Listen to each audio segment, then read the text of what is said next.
Good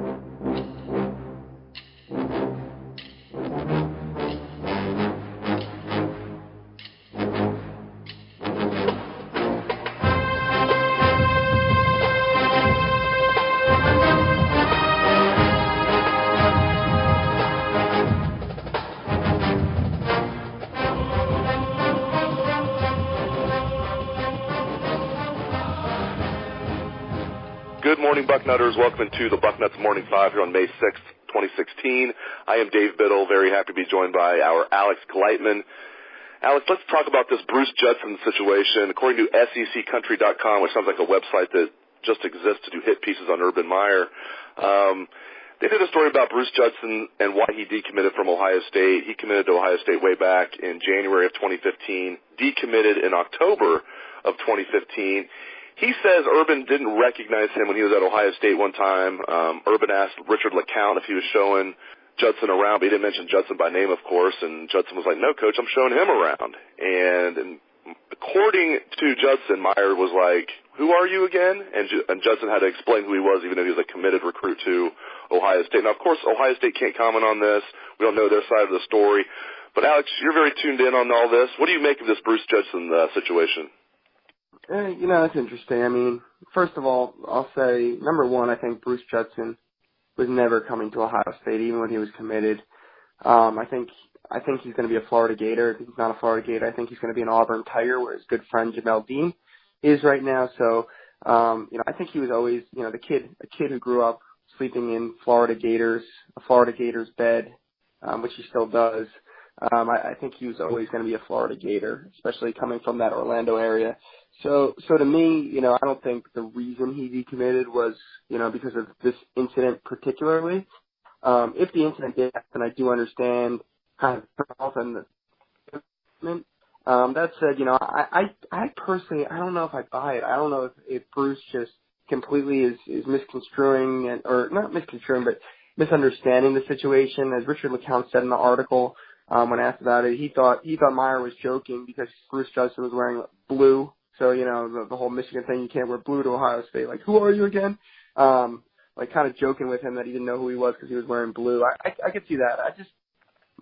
Urban Meyer and not paying attention to detail, because they don't go in the same sentence. So, to me, I think people don't realize, how many recruits these head coaches meet.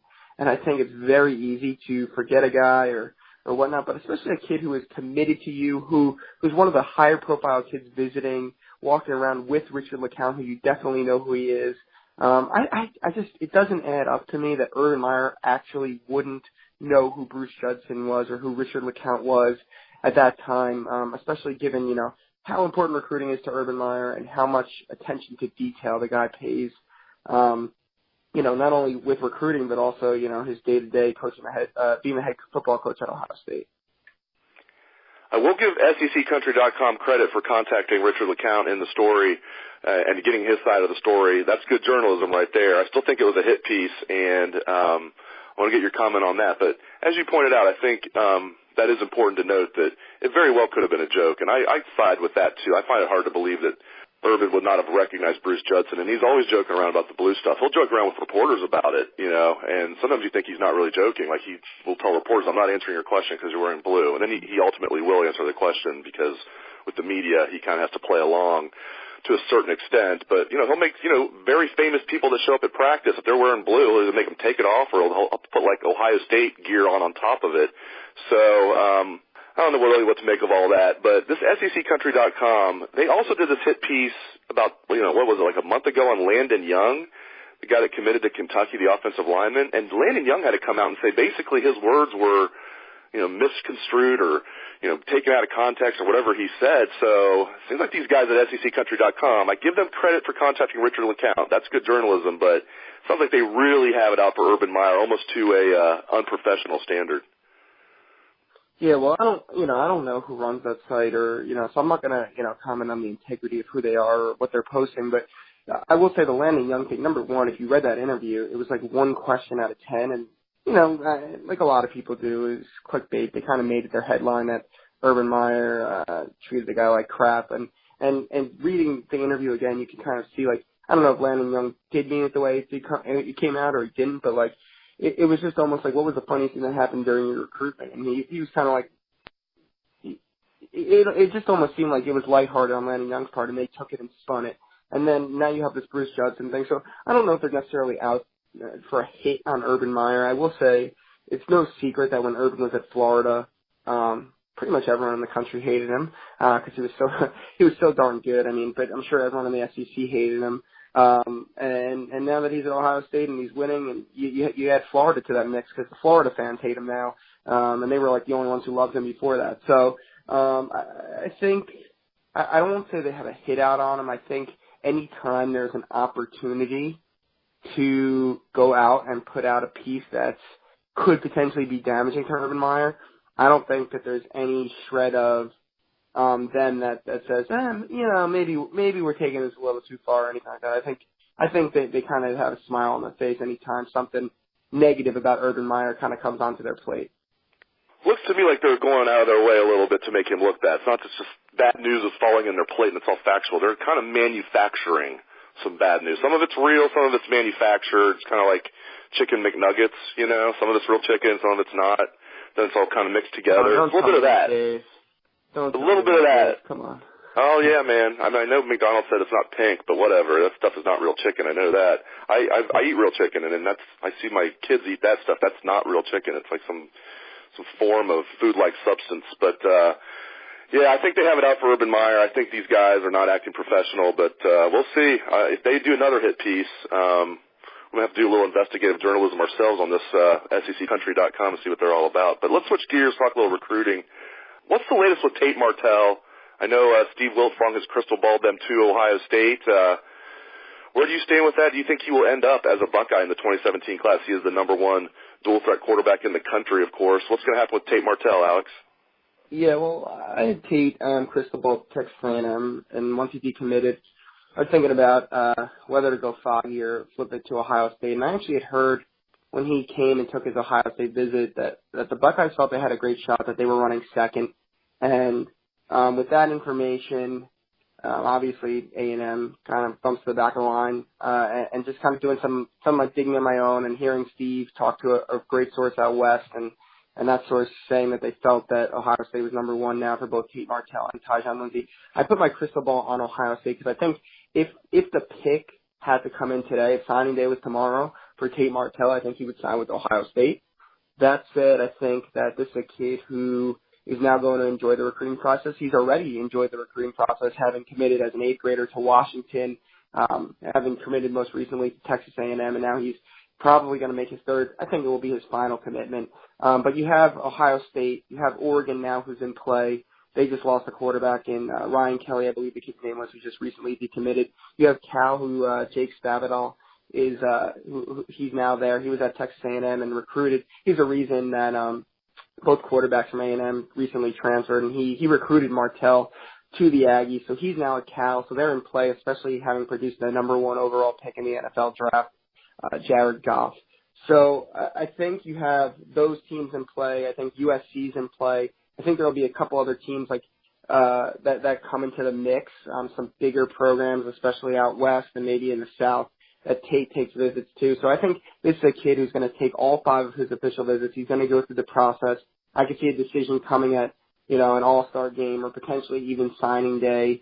But I just, I don't know if Ohio State can wait that long unless they have a pretty good indication that Tate Martell is going to be a Buckeye. They have another kid in Kellen Mond who they like a lot, and they continue to like more and more every time they see him. He came for the visit, and then they went to see him throw an IMG this week, and now they're really liking Kellen Mond, and it seems like he's really liking the Buckeyes as well. I don't think he's going to stick with his Baylor commitment. And that's another, actually, Texas A&M's in that mix. So I could see this being a decision where Ohio State at some point, if Kellen Mond wants in, they say, you know what, do we wait for Tate Martell? Do we have a pretty good feeling he's going to end up as a Buckeye? I think that's something that they're going to have to ask themselves at one point, because to get a kid like Kellen Mond in the fold, I don't know if they could say no to that potentially this summer. I think he wants to commit before the opening, Kellen Mond said, so that when he's at the opening, he could be representing his school and recruiting, some of the bigger time players there. And I don't know if they can afford to wait. So right now, if I had a gun to my head, I would say Tate Martell does not end up in the class because he's going to take too long with the decision, and Kellen Mond could want to be a Buckeye before then. Very interesting insights. Good stuff. And then Tyjon Lindsey, of course, number 5 wide receiver in the country, number 28 overall player. He's a 5-star prospect. Another young man. I know you've had him crystal balled for a while to Ohio State, and Steve Wilfong's now jumped on the bandwagon. He's crystal balled Tyjon Lindsey to the Buckeyes. I mean, it's looking extremely, extremely good for the Buckeyes right here, Alex, correct?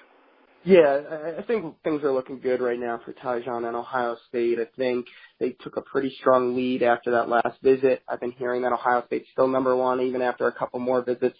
But now you have not only USC number 2, but you also have Nebraska, I think, from what I've heard, kind of tied right there with USC right behind Ohio State. He had a really good visit there a few weeks back, but I think Ohio State is in a really good spot. It's just a matter of, riding this thing through. I think this is another kid who's going to take visits. He's going to kind of play the game a little bit. I think it's going to be a little bit of a later decision than some anticipated. Originally, I think we thought it was going to kind of be the summer, and it still could be, especially if Ohio State says, listen, Tyjon, we need you to jump on this now or never. And I don't think he'd want to miss his opportunity. So I think, that's an opportunity right now where Ohio State looks really good. And that is a situation where maybe that helps the Buckeyes with Tate Martell, because the two are very good friends. They lived together before Tyjon moved back to California from Las Vegas. I think he considers the Martells his godparents, actually, Tyjon does. So that's a situation where maybe Ohio State, if they can get Tyjon Lindsey in the fold a little sooner, they could say to him, hey, listen, you need to tell Tate, we need to make a decision on a quarterback now. And at least silently, we need to know he's in the bag or he's going to come here. So that's an interesting kind of scenario that plays into this. If they could get Tyjon Lindsey, that certainly does help with Tate Martell. And I think right now they're in a great position for both of those kids. Before I let you go, a team-related question, one I get a lot, and I keep giving the same answer. Who's going to be the starting running back? Who's going to get the most carries this fall?